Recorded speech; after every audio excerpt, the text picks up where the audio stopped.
Good morning students.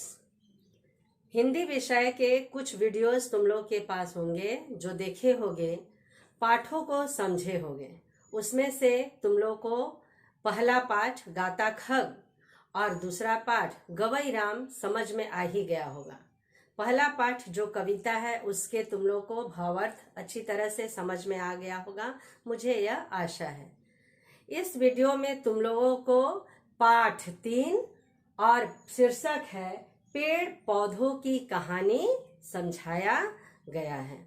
तो बच्चों, ये पेड़ पौधों की कहानी जो शीर्षक है, इससे तुम लोग को समझ में आ गया होगा। यह जो शीर्षक है यह वनस्पति से संबंधित है। पेड़ पौधा क्या है? यह एक वनस्पति है जो एक प्रकृति का अहम हिस्सा है। तो ये जो पेड़ पौधे कहानी है, इसको लेखक स्वयं अपने आप को मानकर लिखते हैं। ये आत्मकथात्मक रूप से लिखा गया है। तो तुम लोग को समझ में आ रहा होगा आत्मकथा क्या है, यह प्रश्न उठता होगा। आत्मकथा का मतलब होता है बच्चों आत्मकथा, दो शब्द मिला हुआ है, आत्म जोड़ कथा। आत्म का अर्थ होता है अपना और कथा यानी कहानी। जैसे आत्मकथा, आत्मकथा का मतलब होता है अपनी कहानी, अपने विषय में बताना, अपने विषय में जो बीती हुई घटनाएं हैं उस विषय में अभिव्यक्त करना, दूसरों के सामने प्रकट करना। तो यहाँ तुम लोग के सामने प्रश्न उठता होगा कि आत्मकथा किस तरह से लिखना चाहिए, लिखे। जैसे एक प्रश्न है तुम लोगों के लिए, मैं बोलूंगी तुम लोग को जंगल की आत्मकथा लिखे, तो तुम लोग की शुरुआत होगी मैं जंगल हूँ, मैं इस स्थान पर स्थित हूँ इत्यादि। जैसे मैं कहती हूँ एक प्रश्न पुस्तकालय की आत्मकथा लिखो, तो तुम लोग का उत्तर होगा उसमें मैं पुस्तकालय हूँ, मेरे अंदर मेरे बहुत सारी पुस्तकें हैं, किस किन विषयों की, किन किन भाषाओं की पुस्तकें हैं इत्यादि।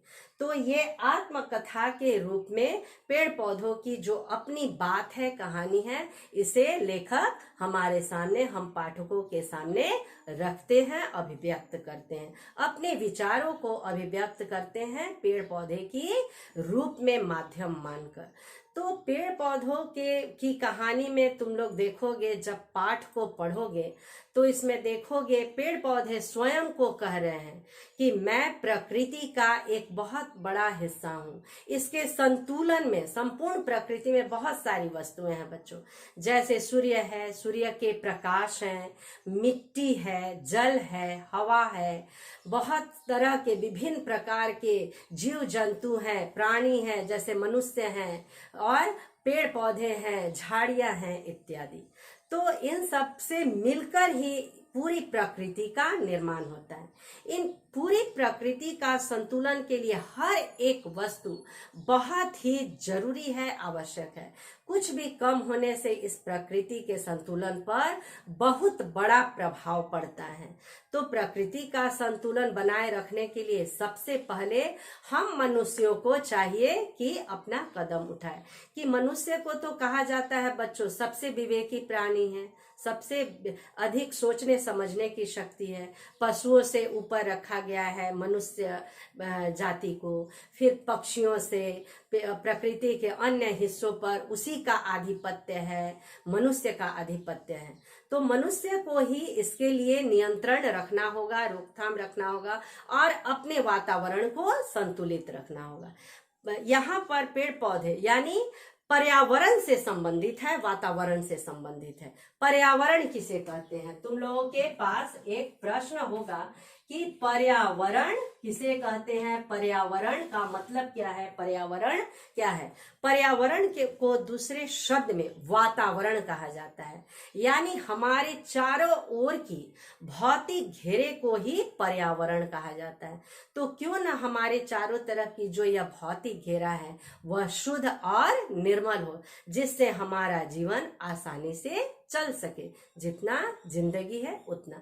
तो उसके लिए हमें प्रदूषण को ध्यान में रखना है कि किसी तरह का हमारा कार्य न हो जिससे हमारा जो वातावरण है, पर्यावरण है, प्रदूषित हो। यह जो प्रदूषण है वह हमारे लिए एक अभिशाप के समान है। प्रदूषण जो होता है वह मनुष्य जाति या हर एक प्राणी या इस पूरी प्रकृति के लिए एक अभिशाप के समान है। उस प्रदूषण पर रोकथाम के लिए मनुष्य को ही अपनी अहम भूमिका निभानी है। इस संपूर्ण पाठ में लेखक आत्मकथा के रूप में लिखते हुए कहते हैं कि मैं पेड़ पौधा हूँ, मुझसे ही संपूर्ण प्रकृति है। इसके रख रखाव यदि किया जाए तो प्रकृति आवश्यक रूप से संतुलित रहेगा।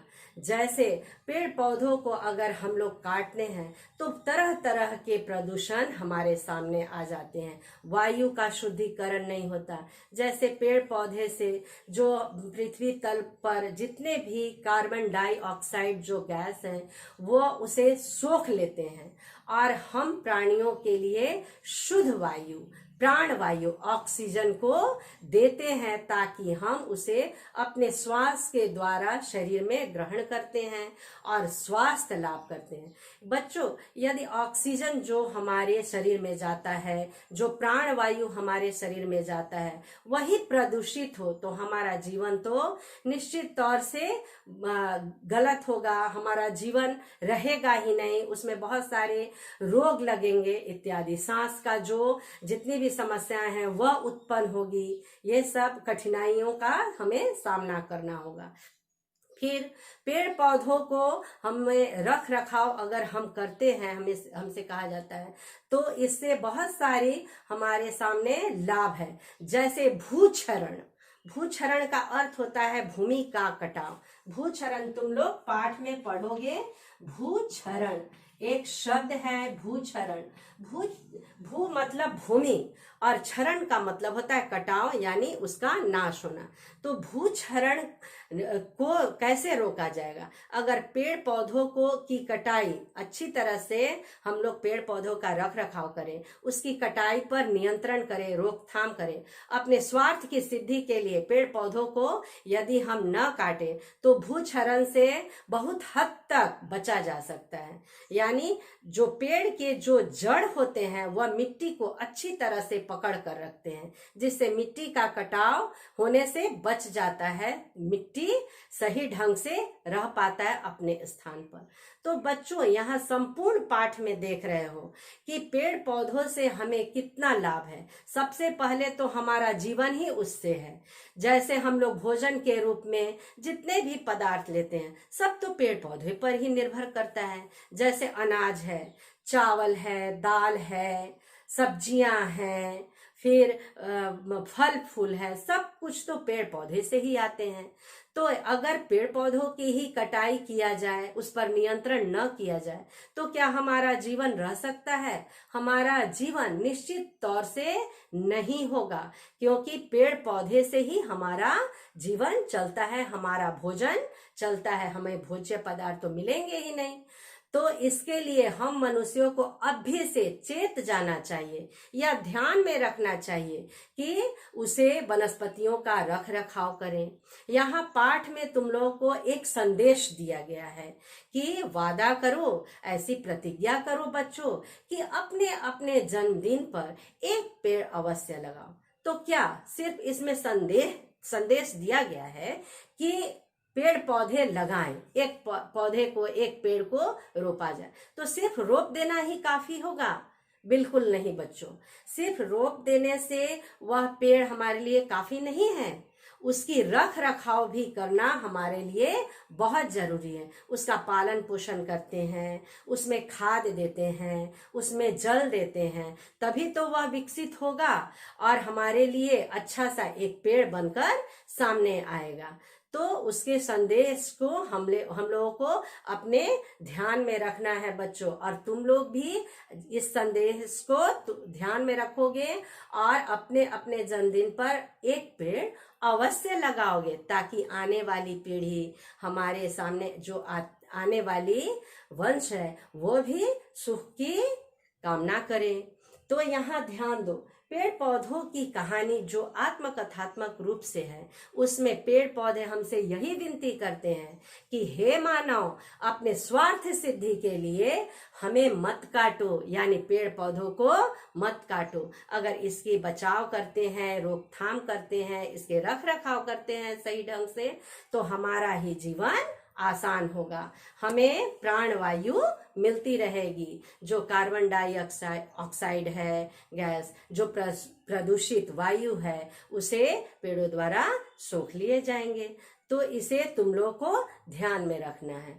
अब ध्यान रखो बच्चों, इस वीडियो को समझने के लिए तुम लोग पाठ को पढ़ोगे और पाठ को पढ़कर फिर वीडियो को समझने का प्रयास करोगे तो पूरी पाठ समझ में आ जाएगी। और दूसरे विषयों में भी तुम लोग प्रदूषण की चर्चा करते हो, फिर पर्यावरण के विषय में पढ़ते ही हो। और स्टडी मटेरियल के माध्यम से तुम लोग को बहुत सारे प्रश्नोत्तर दिए गए हैं। प्रश्नोत्तर तुम लोग याद करोगे और उसको समझोगे तो पाठ भी समझ में आएगा। और साथ साथ इसमें जो कठिन शब्दों के अर्थ हैं पाठ के बाद, उसे भी देखोगे तो पाठ के जो भी शब्द हैं वह भी स्पष्ट हो ही जाएगा। तो इस वीडियो के माध्यम से तीसरा पाठ को अच्छी तरह से समझने की कोशिश करो। अगले वीडियो में अगले पाठ को तुम लोग को समझाया जाएगा। पहले इसको तुम लोग को स्पष्ट करनी है। धन्यवाद।